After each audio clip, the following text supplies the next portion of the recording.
கர்த்தருடைய பரிசுத்த நாமத்துக்கு மகிமை உண்டதாக. மீண்டும் ஒரு விஷயம் உங்களோடு ஒரு எபிரேய எழுத்து மூலமா உங்களை சந்திப்பதில் மிக்க மகிழ்ச்சி அடைகிறேன். இன்னைக்கு நம்ம ஹே என்கிற எழுத்தை குறித்து நம்ம பார்க்க போறோம். இது ஹீப்ருல 5வது எழுத்து. இந்த எழுத்தினுடைய மகத்துவத்தை குறித்து நம்ம என்ன செய்ய போறோம், நம்ம தியானிக்க போறோம். சோ அதுக்கு முன்பதாக நம்ம தலையில் தாழ்த்தி நம்ம ஜெபிக்கலாம். கண்களை மூடி நம்ம ஜெபிப்போம். கர்த்தாவே, இந்த வார்த்தையை கேட்கும் போது நீர் எனக்கு ஆசீர்வாதத்தை தாங்கன்னு சொல்லி கேளுங்க. அவர் நிச்சயமா நம்மளை ஆசீர்வதிக்கிற தேவன்.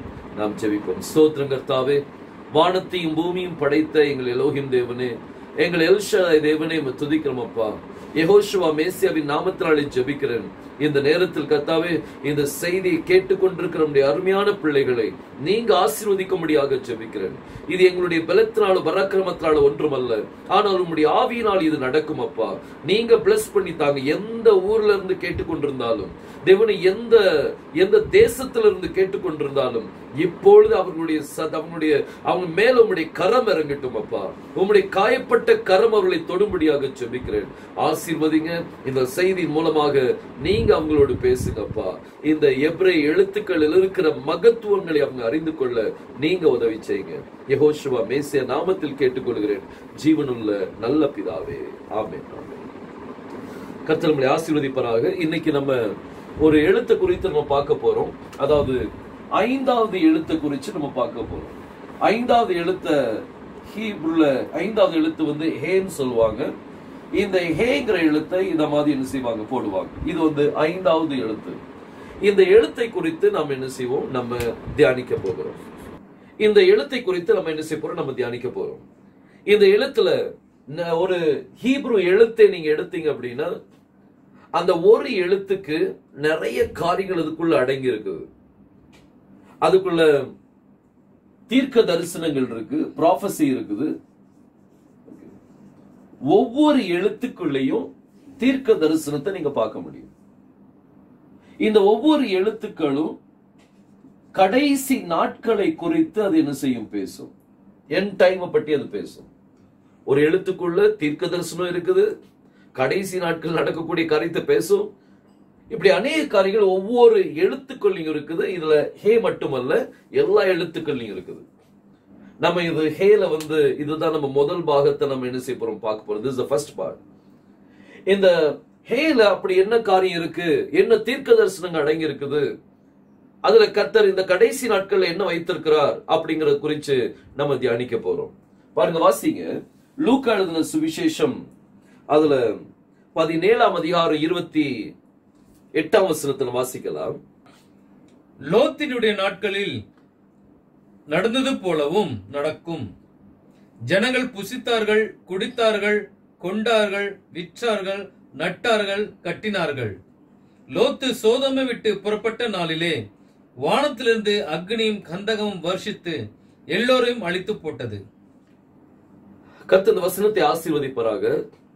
இதுல நம்ம லோத்தின் நாட்களில் நடந்தது போல மனுஷகுமாரன் வெளிப்படும் நாட்களிலும் நடக்கும்னு சொல்லி நம்ம என்ன செய்யறோம், பாக்குறோம். சோ லோத்தி நாட்கள் என்ன நடந்துச்சோ அது மீண்டும் ஒரு விஷயம் ரிப்பீட் ஆகும் அப்படிங்கறத நம்ம பாக்குறோம். சோ லோத்தி நாட்கள்ல என்ன நடந்துச்சு அப்படின்னு நீங்க பாத்தீங்கன்னா அதுல நிறைய காரியங்கள் கொடுக்கப்பட்டிருக்குது. முதலாவது அதுல சொல்லப்பட்டிருக்கு, புசித்தார்கள், அடுத்தது குடித்தார்கள், கொண்டார்கள், விற்றார்கள், நட்டினார்கள், கட்டினார்கள். இது எல்லாமே நீங்க என்ன செய்யலாம், பார்க்கலாம். சோ இதுல நிறைய பேர் இதை பற்றி நம்ம பிரசங்கம் பண்ணிக்கிட்டே இருக்கிறோம். லோத்தி நாட்கள்ல என்ன நடந்துச்சு, இது அதெல்லாம் நடந்தது அப்படின்னு சொல்லி பாக்குறோம். அது மட்டுமல்ல, அன்னைக்கு அந்த ஜனங்கள் வந்து ஒரு மிகவும் பாவமான வாழ்க்கையில வாழ்ந்து கொண்டிருந்தாங்க. இன்னைக்கு அதே பாவ வாழ்க்கை இன்னைக்கு இந்த உலகத்துல நடந்து கொண்டு இருக்குது. இப்படி பாவ வாழ்க்கை அதுல வாழ்ந்துட்டு இருந்தாங்க.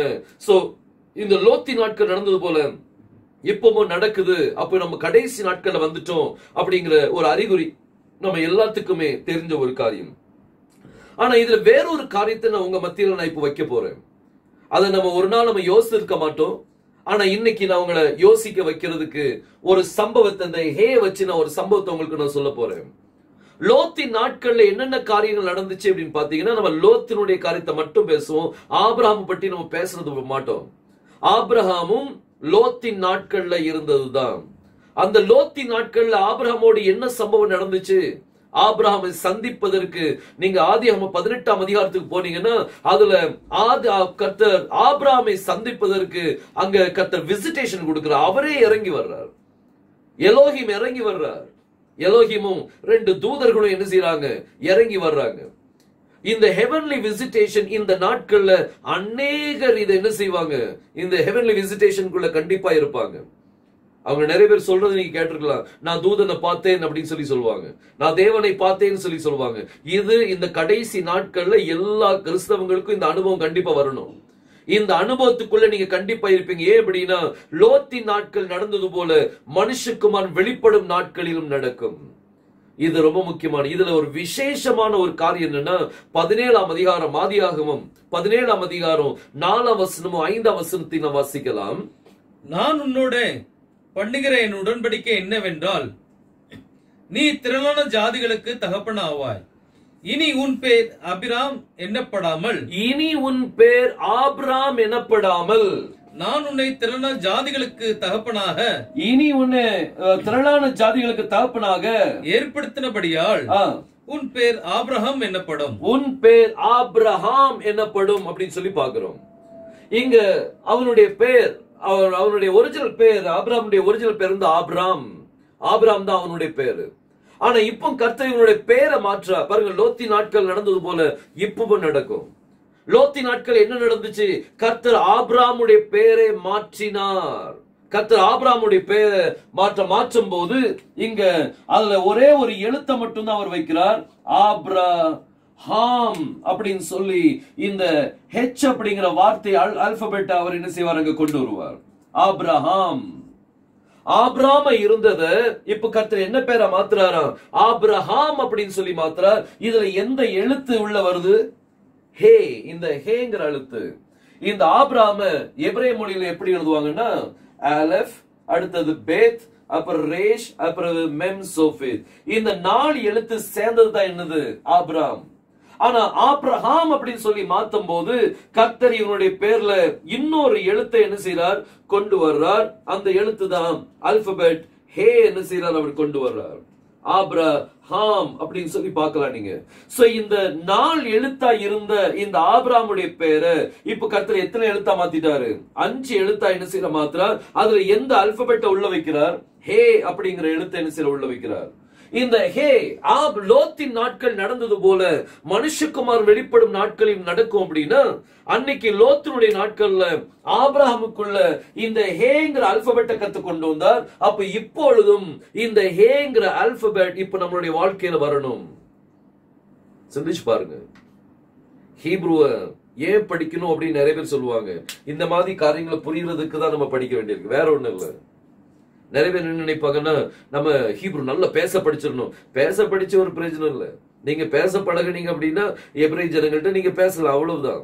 ஆனா இந்த டீகோடிங் அப்படின்னு சொல்லி வரும்போது அதுல நீங்க நிறைய ரகசியங்களை நீங்க என்ன செய்யலாம்? அறிந்து கொள்ளலாம். இந்த கடைசி நாட்கள்ல என்ன இருக்குதோ அதை நீங்க என்ன செய்யலாம்? அறிந்து கொள்ளலாம்.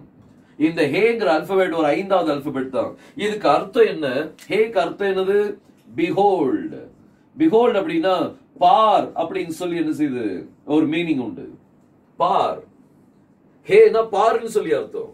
இங்க ஆபிரகாம்ங்கிற பேருக்குள்ள ஒரு எழுத்தை கர்த்தர் வச்சுட்டார், ஹேங்கிற எழுத்தை வைத்தார். அதே போல சாராய்ங்கிற பேருக்குள்ளேயும் கர்த்தர் ஹேங்கிற பேர் என்ன செய்யற உள்ள வைக்கிறார். சாரா அப்படின்னு சொல்லி கர்த்தர் கொண்டு வரார். ஏன் 2 பேருக்குள்ளேயும், மணவாளனுக்குள்ளேயும் ஹே வருது, ஆபிரகாமுக்குள்ளேயும் ஹே வருது, மணவாட்டியாகிய சாராக்குள்ளேயும் ஹே வருது. மணவாளன் மணவாட்டி 2 பேருக்குள்ளேயும் என்ன ஆல்பபெட் வந்துட்டு? ஹே வந்துட்டு. 2 பேருக்குள்ளேயும் கர்த்தர் ஹே கொண்டு வர்றார். இந்த ஹேக்கு அர்த்தம் என்னது? பார் அப்படின்னு சொல்லி அர்த்தம். இது உங்க மனசுல நல்லா ஃபீட் அவுட் பண்ணிடுங்க. நிறைய பேர் இதுக்கு நிறைய பேர் அர்த்தம் கொடுத்திருக்காங்க, நிறைய அர்த்தங்கள் உண்டு. ஆனா மெயினா நீங்க போக்கஸ் பண்ணக்கூடிய அர்த்தம் வந்து behold. நிறைய பேர் ஹே வந்து விண்டோன்னு சொல்லி சொல்லுவாங்க, அது தப்பு இல்ல, அது விண்டோ தான், விண்டோவும் எடுத்துக்கிடலாம். ஆனா மீனிங் அப்படின்னு சொல்லி வரும்போது அதுக்கு பார் அப்படிங்கிற மீனிங் ரொம்ப முக்கியமான ஒரு மீனிங்கா இருக்கும். இந்த மீனிங் வச்சு நீங்க டீகோட் பண்ணீங்கன்னா நீங்க நிறைய காரியங்களை என்ன செய்யலாம்? நீங்க கற்றுக்கொள்ளலாம். இப்போ ஆபிரகாமுக்குள்ளேயும் கர்த்தர் ஹே வைக்கிறார். அடுத்த சாரா அப்படிங்கிற பேருக்குள்ளேயும் கர்த்தர் என்ன வச்சிட்டார்? ஹே வச்சிட்டார். இந்த ரெண்டு பேருக்குள்ளேயும் 17ஆம் அதிகாரத்துல ஹே வச்ச உடனே, அவங்க பேரை கர்த்தர் மாற்றின உடனே அவங்களுக்குள்ள ஒரு மறுரூபமே நடந்துட்டு. ஆபிரகாமுடைய சரீரம் செத்து போயிருந்தது. அவனுடைய சரீரத்துல எந்த ஒரு ஜீவனும் கிடையாது, அவனுக்கு நல்லா தெரியும். ஆனாலும் விசுவாசத்துல அவன் பலன் கொண்டான் அப்படின்னு சொல்லி வேதம் சொல்லுது. அவனுடைய சரீரத்துக்குள்ள ஜீவன் இல்ல, அவனுக்கு சந்தானம் கிடையாது, சந்தானை உற்பத்தி பண்ணக்கூடிய அளவுக்கு அவன்கிட்ட வித்து இல்ல, அவன்கிட்ட ஜீவன் இல்ல. இப்படி அவன் தெரிஞ்சிருந்தும் அவன் தேவனை விசுவாசித்தான், அது அவனுக்கு நீதியாக எண்ணப்பட்டது. ஆபிரகாம் குள்ள கர்த்தர் அவனுடைய பேரை மாற்ற பாருங்க. ஆபிரகாம் அப்படிங்கிற பேரை கர்த்தர் என்ன மாத்திட்டாரு? ஆபிரகாம் அப்படின்னு சொல்லி மாத்தினார். மாத்தின உடனே அவனுக்குள்ள ஒரு மறுரூபம், சாராக்குள்ளே ஒரு மறுரூபம் என்ன செய்து நடந்தது? சாராளுடைய கர்ப்பமும் அங்க செத்து போயிருந்தது. அவ பிள்ளை பெற்றெடுக்க முடியாது. அங்க கர்ப்பம் சுருங்கி போச்சு, கர்ப்பம் அடப்பட்டு இருந்துச்சு. ஆனா என்னைக்கு கர்த்தர் சாராய் அப்படிங்கிற பேரை சாரா அப்படின்னு சொல்லி இந்த ஹே கொண்டு வந்து வச்சாரோ, அப்பவுமே ரெண்டு பேருடைய அந்த சரீரத்தை கர்த்தர் மறுரூபப்படுத்தினார். ரெண்டு பேருக்குள்ளே கர்த்தர் ஜீவனை வச்சுட்டார். இந்த ஹே நமக்குள்ள வந்துச்சுன்னா அது ஜீவனை கொண்டு வரும். இன்னைக்கு சிந்திச்சு பாருங்க, இன்னைக்கு சபையினுடைய வயசு எத்தனை நீங்க பாத்தீங்கன்னா 2000 வருஷம் ஆச்சு. சபையினுடைய வயசு வந்து கிட்டத்தட்ட 2000 வருடம் ஆயிடுச்சு. கிட்டத்தட்ட 2000 வருடம். இந்த 2000 வருடமும் அநேக ஊழியர்கள் வந்து செய்தி கொடுக்கறாங்க. ஆனா தேவ புத்திரர்கள் வெளிப்பட மாட்டேங்கிறாங்க. என்ன ஆயிடுச்சு? இப்ப இந்த வயசு 2000 வருஷம் ஆயிடுச்சு. இப்ப இந்த சபை ஒரு வாலிப சபை இல்ல, இது ஒரு வயதான ஒரு சபை. சாராளை போன்ற ஒரு மூதாட்டி போன்ற ஒரு வயசு இப்போ இவங்களுக்கு. இந்த ஒரு வயதான இந்த சாராவை கல்யாணம் முடிக்கிறதுக்கு இப்ப யார் இறங்கி வர போறா? மேசியா வாலிபன் இறங்கி வர்றாரு பாருங்க. இப்ப நம்மளுக்கு மறுரூபம் தேவை. இந்த மறுரூபம் வேணும்னா நமக்குள்ள எந்த அல்பபெட் வர வேண்டி இருக்குது? ஹேங்கிற அல்பபெட் நமக்கு வர வேண்டி இருக்குது. ஹேன்னு அதுக்கு அர்த்தம் என்னது? பார். நீங்க பார்க்கணும். நீங்க something you have to see. நீங்க பார்க்கும்போது நீங்க மறுரூபம் அடைவீங்க. உங்களுக்குள்ள ஒரு மறுரூபம் நடக்கும். இந்த கடைசி நாட்கள்ல இந்த ஹேங்கிற அல்பபெட்டை கர்த்தர் ஆபிரகாமுக்குள்ளே சாராளுக்குள்ளே வைத்தார் அப்படின்னா, இன்னைக்கு மணவாட்டிக்குள்ள கர்த்தர் இந்த ஹேங்கிற அல்பபெட்டை என்ன செய்யணும்? வைக்கணும். அவர் ஹேங்கிற அல்பபெட்டை வச்சிட்டாருன்னா உங்களுக்குள்ள ஒரு மறுரூபம் நடக்கும். உங்களுக்குள்ள ஒரு மறுரூபம் நடக்கும். நீங்க அவரை போல மாறிடுவீங்க. நீங்க அவரை போல மாறணும். பாருங்க, 1 யோவான் 3ஆம் அதிகாரம் அதுல 2ஆம் வசனத்தை நீங்க வாசித்தீங்க அப்படின்னா அதுல வேதம் சொல்லுது, இப்பொழுது நீங்க தேவனுடைய பிள்ளைகளாய் இருக்கிறீர்கள். இப்ப நம்ம எப்படி இருக்கிறோமா? தேவனுடைய பிள்ளைகளாய் இருக்கிறோம். பாருங்க, வாசிக்கலாம். 1 யோவான் 3ஆம் அதிகாரம் 2ஆம் வசனத்தை வாசிப்போம். பிரியமானவர்களே, இப்பொழுது தேவனுடைய பிள்ளைகளாய் இருக்கிறோம். இப்போ நம்ம தேவனுடைய பிள்ளைகளாய் இருக்கிறோம். இனி எவ்விதமாய் இருப்போம் என்று, இனி எப்படி இருப்போம் என்று இன்னும் வெளிப்படவில்லை. இன்னும் தெரியாது. இப்ப நம்ம தேவனுடைய பிள்ளைகள் தான். ஆனா இனிமே எப்படி இருப்போங்கிறது நம்மளுக்கு தெரியாது. ஆகிலும் அவர் வெளிப்படும் போது, ஆகிலும் மேசியா நம்மளுடைய மணவாளன் வெளிப்படும் போது அவர் இருக்கிற வண்ணமாகவே, அவர் எப்படி இருக்கிறாரோ அதே வண்ணமாகவே நாம் அவரை தரிசிப்பதினால், நீங்க அவங்க பார்க்க போறதுனால போட பாருங்க. இது நீங்க பார்க்க போறீங்க. உங்களுக்குள்ள என்ன வரும்? ஹேங்கிற ஆல்பபெட் ஆக்டிவேட் ஆகும். இந்த ஹேங்கிறது ஒரு ஆல்பபெட். இது உங்களுக்குள்ள ஆக்டிவேட் ஆகணும். நீங்க அவரை பார்க்கணும். இப்போ நம்ம தேவனுடைய பிள்ளைகள். இனி எப்படி இருப்போங்கிறது நம்மளுக்கு தெரியாது.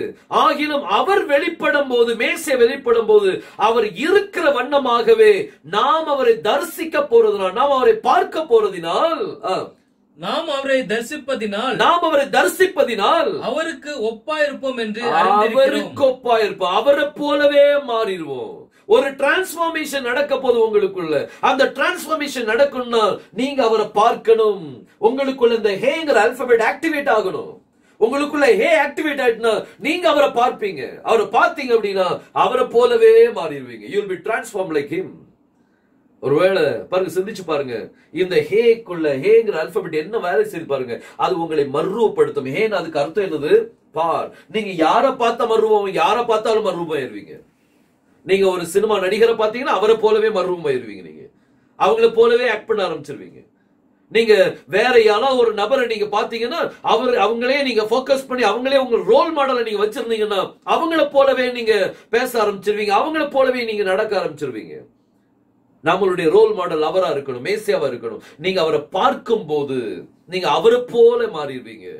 அவர் எப்படி மகிமையின் சரீரத்தில் இருக்கிறாரோ அது போல இந்த அழிவுள்ள இந்த சரீரம் அழியாமையை தரித்துக் கொள்ளும். சாவுக்கேதுவான இந்த சரீரம் சாவாமையை தரித்துக் கொள்ளும். நம்ம அவரை போல மாறிடுவோம். நமக்குள்ள ஜீவனை கர்த்தர் கொண்டு வருவார். நம்ம மர்வமாயிருவோங்க. நம்ம மர்வமாயிருவோம். தேவபுத்திரர்கள் வெளிப்படுவாங்க. இதுவரைக்கும் வெளிப்படாத தேவபுத்திரர்கள் வெளிப்படுவாங்க. அந்த டைம் இஸ் வெரி நியர். கர்த்தர் ரொம்ப பக்கத்துல கொண்டு வந்துட்டார். நமக்குள்ள ஒரு அல்பபெட் வரணும். எந்த அல்பபெட்? ஹேங்கிற அல்பபெட் என்ன செய்ய வேண்டியிருக்கு? வர வேண்டியிருக்குது. இது வந்தா உங்களுக்கு ஒரு பெரிய பிளெஸிங்கே கர்த்தர் கொண்டு வருவார். You will receive a blessing. கர்த்தர் உங்களுக்கு bless பண்ணுவார். பார்த்துடுங்க. ஹேங்கிற அல்பபெட்ல அவ்வளவு காரியங்கள் என்ன செய்து அடங்கி இருக்குது. இப்ப நம்ம இன்னொரு காரியத்தை குறித்து நம்ம பார்க்க போறோம். ரொம்ப முக்கியமான ஒரு காரியம். நமக்குள்ள டிரான்ஸ்பார்மேஷன் நடக்கணும். நமக்குள்ள ஜீவனை கர்த்தர் என்ன செய்யணும்? கொண்டு வரணும். பாருங்க, இந்த ஜீவன் அப்படிங்கிற இந்த வார்த்தைக்கு ஹீப்ருல என்ன சொல்வாங்க அப்படிங்கறத நம்ம என்ன செய்யலாம்? நம்ம பார்க்கலாம். ஜீவன் அப்படிங்கிறதுக்கு ஹீப்ருல காய் அப்படின்னு சொல்லுவாங்க. காய் அப்படின்னா இது ஜீவன், லைஃப். காய் அப்படின்னா லைஃப். இந்த லைஃபை எப்படி எழுதுவாங்க ஹீப்ருல? ஒன்னு ஹேத் போடுவாங்க, அடுத்தது யோத் போடுவாங்க. இந்த ரெண்டு எழுத்து சேர்ந்தது என்னது? காய். காய்னா லைஃப். லைஃப். ஒரு மனிதன் உயிரோடு இருக்கும்போது இந்த காய், அதாவது இந்த ஜீவன் அவங்களுக்குள்ள இருக்குன்னு அர்த்தம். இப்ப நம்ம உயிரோடு இருக்கோம்னா இந்த ஜீவன், இந்த காய் அவங்களுக்குள்ள இருக்குது. இந்த மனிதன் செத்துட்டாங்க, மரிச்சிட்டாங்கன்னு வைங்களேன். இந்த மனிதனுடைய மரணம் நடந்துச்சு அப்படின்னா அப்போ இந்த ஜீவன் என்ன ஆயிடுச்சு? இந்த உள்ள இருந்த ஜீவன், இந்த லைஃப், இந்த காய், உள்ள இருந்த காய் என்ன செஞ்சுட்டு? வெளியே போயிட்டு. The life is gone out. வெளியே போயிட்டு. உயிரோடு இருக்கும்போது அவனுக்குள்ள ஜீவன் இருக்குது. மரித்த உடனே அந்த ஜீவன் என்ன செய்து? வெளியே போயிருது. அதே மாதிரி ஒரு மனிதன் மரித்தவன் பிழைத்தெழுகிறான் வைங்க. மரித்தவன் திரும்ப எழும்புறான் அப்படின்னா அப்போ மீண்டும் இந்த காய் என்ன செய்யுது? மீண்டும் உள்ள வரும். மீண்டும் என்ன செய்யும்? உள்ள வரும். காய் மீண்டும் உள்ள வருது. காய். ஆனா இந்த நேரத்துல காய், ஒரு மனுஷன் மரித்தவன் உயிரோடு இருந்திருக்கானா அதுக்கு என்ன வார்த்தை உண்டு அப்படின்னா, ஹீப்ருல என்ன வார்த்தை உண்டுன்னா காயா அப்படின்னு சொல்லுவாங்க. என்ன சொல்லுவாங்க? காயா. அதை ஹீப்ருல எழுதும் போது ஹேத் போடுவாங்க, யோத் போடுவாங்க. அதோடு கூட இன்னொரு ஹே என்ன செய்யும்? அட்டாச்சா இருக்கும். இந்த மூணு எழுத்து சேரும் போது அதை காயா அப்படின்னு சொல்லுவாங்க. பாருங்க, இந்த மனிதன் உயிரோடு இருக்கும் போது அவனுக்குள்ள லைஃப் இருக்கு. லைஃப் என்னது? காய். அடுத்து அவன் மரிச்சான்னா அந்த காய் என்ன செஞ்சது? வெளியே போயிடுது. அந்த லைஃப் வெளியே போயாச்சு. ஆனா மரித்தவன் திரும்ப எந்திக்கும் போது அவனுக்கு புத்துணர்ச்சி வருது. அவன் ரிவைவ் ஆகிறான். அந்த ரிவைவ் அப்படிங்கிற வார்த்தைக்கு மரித்தவன் பிழைத்தெழும் போது அது என்ன சொல்லுவாங்க? காயா. காயாங்கிறது இப்படி எழுதுவாங்க, இந்த மூணு எழுத்து. சோ மரித்தவன் மீண்டும் எழும்பும் போது அவனுக்குள்ள எந்த அல்பபெட் வந்துருது பாருங்க? அவனுக்குள்ள ஹேங்கிற அல்பபெட், அந்த ஜீவன் கூட ஹே சேர்ந்துரும். அந்த ஜீவனுக்குள்ள ஹே சேருது பாருங்க. இந்த ஹே சேரும் போது அவனுக்குள்ள ஜீவன் வந்துருது. மரித்தவன் பிழைத்தெழுகிறான். சோ ஹேங்கிற அல்பபெட் ஒரு மனிதனுக்குள்ள வரும்போது, ஆபிரகாமுக்குள்ள ஹே வந்த உடனே அவனுக்குள்ள ஜீவனை கர்த்தர் கொடுத்தார். அடுத்த வருஷமே அவங்க ரெண்டு பேருக்கு ஒரு குழந்தை கொடுத்தார். அவங்க மடியில கர்த்தர் குழந்தை விளையாட கர்த்தர் கிருபை செய்தார். அந்த ஹேங்கிற அல்பபெட்டுக்குள்ள ஒரு மர்ரூபமே கர்த்தர் என்ன செய்திருக்கிறார்? அடக்கி வச்சிருக்கிறார். இன்னைக்கு இந்த ஹே எவ்வளவு பெரிய காரியம் இருக்கு. ஒரு மனிதன் உயிரோடு இருக்கும் போது அவனுக்குள்ள காய் இருக்கு. காய்னா என்னது? ஜீவன். அந்த ஜீவன் வெளியே போயிடுச்சு அப்படின்னா அவன் மரிச்சிட்டான்னு சொல்லி அர்த்தம். மரித்தவன் திரும்ப எந்திக்கிறான் அப்படின்னா அந்த காய் உள்ள வந்துருது. ஆனா தனியா உள்ள வராது. அதோடு கூட இன்னொரு எழுத்தை கூட்டி கொண்டு வருது. அந்த எழுத்து என்னது? ஹே. இந்த ஹேங்கிற அல்பபெட் ஒரு மனுஷனுக்குள்ள வந்துச்சுன்னா அவங்களுக்குள்ள ஜீவன் வந்துடும். நீங்க யார பார்க்கணும்? ஹேன் அதுக்கு அர்த்தம் பார். எதை பார்க்கணுமா? ஜீவனை நீங்க என்ன செய்யணும்? பார்க்கணும். ஜீவன் நம்ம யாரு? யெகோஷுவா சொன்னார், நானே வழியும் சத்தியமும் ஜீவனுமாய் இருக்கிறேன். I am the way, the truth and the life. அவர்தான் ஜீவன். அந்த ஜீவனை நீங்க பாருங்க, அவரை போலவே நீங்க மாறிடுவீங்க. You will be transformed like him. So அவரை பார்க்கிறதுக்கு உங்களுக்குள்ள என்ன ஆக்டிவேட் ஆகணும்? ஹே ஆக்டிவேட் ஆகணும். இந்த காய் யாரு? காய் இந்த லைஃப் யாரு? யெகோஷுவா தான் யாரு? Life. He is the life. So நீங்க அந்த லைஃபை என்ன செய்ய வேண்டி இருக்குது? பார்க்க வேண்டிய உங்க கண்கள் யெகோஷுவா பார்த்துச்சு அப்படின்னா இந்த காய் கூட என்ன சேருது? ஹே சேருது. ஹே சேர்ந்துச்சு அப்படின்னா அப்ப நம்ம அவரை பார்க்கிறோம். அவரை பார்க்கும் போது நீங்க அவரை போலவே என்ன செஞ்சிடுறீங்க? மாறிடுறீங்க. பாருங்க, இந்த ஹேக்குள்ள எவ்வளவு காரியங்கள் இருக்குது. ஹே ஆல்பபெட் எங்கெல்லாம் ரிஃப்ளெக்ட் ஆகுது பாருங்க. பாருங்க, தேவன் பெரிய காரியங்களை செய்ய முடியும். நம்ம ஆல்பபெட் நம்ம நினைக்கிறோம், ஆனா அந்த ஆல்பபெட்டுக்குள்ள நிறைய காரியங்களை கர்த்தர் என்ன செய்திருக்கிறார், மறைத்து வைத்திருக்கிறார். இது நம்ம பார்க்கிறது, இன்னைக்கு பார்க்கிறது வந்து வெறும் ஃபர்ஸ்ட் பார்ட் தான் நம்ம என்ன செய்யறோம் பார்க்கிறோம். இன்னும் இதுல நிறைய பார்ட்ஸ் இருக்கு. ஒவ்வொன்றா நீங்க பாத்தீங்க அப்படின்னா வியப்படைவீங்க. ஹீப்ரு ஆல்பபெட்ல இத்தனை காரியங்கள் இருக்குதா? இது ஒரு செய்தியை நீங்க பார்க்க வேண்டாம், இதுல டீகோடிங்கா என்ன செய்யுங்க பாருங்க, எவ்வளவு காரியங்கள் தேவன் இந்த ஹேங்கிற ஆல்பபெட்டை ஒரு மனிதனுக்குள்ள வைக்கும் போது, ஹேனா பார், நம்ம அவரை என்ன செய்யணும் பார்க்கணும், மேசியாவை என்ன செய்யணும் பார்க்கணும். பாருங்க, லோத்தின் நாட்கள் நடந்தது போல மனுஷகுமார் வெளிப்படும் நாட்களிலும் என்ன செய்யும் நடக்கும். அன்னைக்கு ஜனங்கள் எப்படியோ வாழ்ந்தாங்க, ஆனா ஆபிரகாம் சைடுல வேற ஒரு காரியம் நடந்துச்சு. கர்த்தர் ஆபிரகாமை ஆபிரகாமா மாத்தினார். சாராய் அப்படிங்கிற பேரை கர்த்தர் சாரா அப்படின்னு சொல்லி மாத்தின உடனே ரெண்டு பேருக்குள்ள டிரான்ஸ்பார்மேஷன் நடந்துச்சு. இன்னைக்கு உங்களுக்கு டிரான்ஸ்பார்மேஷன் நடக்கணுமா? உங்களுக்கு டிரான்ஸ்பார்மேஷன் நடக்கணும் அப்படின்னா இன்னைக்கு உங்களுக்குள்ள என்ன ஆக்டிவேட் ஆகணும்? எந்த ஆல்பபெட் ஆக்டிவேட் ஆகணும்? the alphabet ஹே. இந்த ஆல்பபெட் ஹே உங்களுக்குள்ள ஆக்டிவேட் ஆயிட்டு அப்படின்னா உங்களுக்குள்ள அந்த மறுரூபத்தை கர்த்தர் என்ன செய்வார், தருவார். you will be transformed like him. அவரை போல நம்ம மாற்றப்படுவோம். பாருங்க, இந்த ஹே இஸ் வெரி வெரி இம்பார்ட்டன்ட். இந்த ஹேக்குள்ள காரியத்துல நிறைய காரியங்கள் இருக்குது. இன்னும் ஹே வந்து 5வது alphabet. Hey is the 5th alphabet. இந்த 5 அப்படின்னு சொல்லும்போது கிருபை என்ன செய்ய குறிக்கும். இப்போ ஒரு காரியம் உங்களுக்கு சொல்றேன். இந்த ஹே கர்த்தருடைய பேர்ல இந்த ஹே இருக்குது. கர்த்தருடைய பேரை பற்றி நான் கொஞ்சம் விளக்கணும் சொல்ல போறேன். கர்த்தருடைய பேரை யாவே அப்படின்னு நிறைய பேர் சொல்லுவாங்க. சிலவங்க யாவான்னு சொல்றாங்க, சிலவங்க யெகோவான்னு சொல்றாங்க, பல இருக்குது. ஆனா அவருடைய சுருக்கமான பெயர் என்ன அப்படின்னா, அவருடைய சுருக்கமான பெயர் வந்து யா. யா என்பது அவருடைய சுருக்கமான பெயர். அதனாலதான் நம்ம அடிக்கடி ஆராதனை பண்ணும்போது அல்லேலூயா அப்படின்னு சொல்றோம். அல்லேலூயா அப்படின்னா யாவாகி உம்மை ஸ்தோத்திரிக்கிறேன், யாவாகி தேவனை ஸ்தோத்திரிங்க. சோ இந்த யாங்கிற வார்த்தையில மொத்தம் 2 எழுத்து உண்டு. ஒன்னு வந்து யோத், அடுத்தது ஹே. இந்த 2 எழுத்து சேர்ந்ததா என்னது, யா. பாருங்க, கர்த்தருடைய பேருக்குள்ள என்ன இருக்குது, ஹே இருக்கு. It's very very important. இந்த ஹேங்கிற எழுத்தை மாத்திரம் நம்ம ஒரு நாள் நம்ம என்ன செய்வோம், இதை பற்றி நம்ம பார்க்க போறோம். இந்த ஹேங்கிற எழுத்துக்குள்ள என்ன இருக்குது, இத நீங்க பாத்தீங்க அப்படின்னா இதுல எத்தனை எழுத்து இருக்குன்னு கேட்டேன்னா நீங்க சொல்வீங்க 1 2 எழுத்து இருக்குன்னு சொல்வீங்க. ஒன்னு யோத், அடுத்தது என்னது ஹே இருக்குன்னு சொல்வீங்க. ஆனா நான் இதுல 3 எழுத்து இருக்குன்னு சொல்லுவேன். பாருங்க, இந்த எழுத்தை வந்து இஸ்ரவேல் ஜனங்கள் எப்படி பார்ப்பாங்க அப்படின்னு காமிக்கிற பாருங்க. இது வந்து யோதுன்னு பார்ப்பாங்க, இது வந்து அப்பர் யோத், இது வந்து லோவர் யோத். அடுத்தது இந்த ரெண்டையும் கனெக்ட் பண்றதுக்கு நடுவுல ஒரு கோடு இருக்கு, இதுதான் வாவ் அப்படின்னு சொல்லுவாங்க. அப்பர் யோத், லோவர் யோத், அடுத்தது இது வாவ்னு சொல்லுவாங்க. இது ரேஷ் மாதிரி தெரியும், ஆனா இது வாவ்னு சொல்லி கனெக்ட் பண்ணுவோம். ஏன் அப்படின்னா இதுக்கும் ஆலஃபுக்கும் என்ன இருக்குது, சம்பந்தம் இருக்குது. ஆலஃப்ல நீங்க பாத்தீங்கன்னா இதுதான் அப்பர் யோத், இது லோவர் யோத், ரெண்டையும் கனெக்ட் பண்றது என்னது, வாவ். சோ இந்த யோத் வந்து இந்த ஆலஃபோட என்ன செய்வாங்க, கனெக்ட் பண்ணுவாங்க. Okay, what ever it is. So இப்போ ஹே நம்ம பாக்குறோம். ஹே அப்படின்னா அது பார் அப்படின்னு சொல்லி அர்த்தம். இது 5வது எழுத்து. இதுக்குள்ள கடைசி நாட்கள் நடக்கக்கூடிய ஒரு காரியத்தை நீங்க பாத்தீங்க. இந்த கடைசி நாட்கள்ல மனவாட்டிக்குள்ள ஹே அப்படிங்கிற எழுத்து ஆக்டிவேட் ஆகணும். இன்னைக்கு உங்களுக்குள்ள ஆக்டிவேட் ஆகும். இன்னைக்கு கத்துட்டு நீங்க கேட்கக்கூடியது என்னன்னா, கர்த்தாவே நான் உண்மை பார்க்க வேண்டும் அப்பா, எனக்கு நான் உங்களை பார்க்கிறதுக்கு எனக்கு நீங்க உதவி செய்யுங்க. நான் உண்மை தரிசிக்கணும், நான் உண்மை பார்க்கணும். உண்மை பார்த்தாதான் நான் மறுரூபம் அடைய முடியும். பார்க்கல அப்படின்னா மறுரூபம் அடைய முடியாது.